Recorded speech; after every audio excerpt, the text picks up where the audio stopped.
Bienvenue dans un nouvel épisode du podcast Droit de l'immigration. Je suis l'avocat Fabio Locerbo. Aujourd'hui, nous parlons d'une décision récente importante du tribunal administratif régional d'Émilie-Romagne, décision numéro 773 du 27 avril 2026 concernant une question essentielle. Que se passe-t-il lorsqu'un étranger entre légalement en Italie avec un visa de travail, mais que l'autorisation de travail est ensuite révoquée?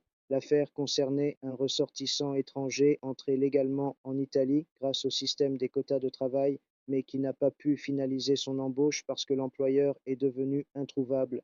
Le requérant soutenait que, cette situation n'étant pas de son fait, il devait au moins obtenir un titre de séjour pour recherche d'emploi. Le tribunal a rejeté le recours et a posé une distinction juridique très importante.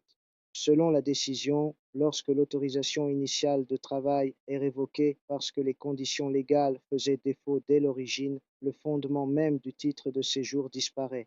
Dans cette hypothèse, le permis pour recherche d'emploi ne peut pas être utilisé comme solution alternative. Pourquoi? Parce que ce titre suppose l'interruption d'une relation de travail régulièrement constituée. Or, dans cette affaire, selon le tribunal, aucune relation de travail valable n'a jamais existé. C'est un point fondamental. La perte d'un emploi existant est une chose, l'absence des conditions juridiques dès le départ en est une autre.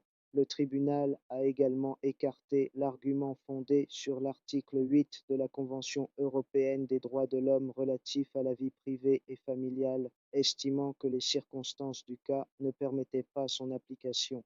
D'un point de vue pratique, cette décision adresse un message très clair. Dans les procédures liées au quota de travail, la validité de l'autorisation initiale et la situation du premier employeur sont déterminantes.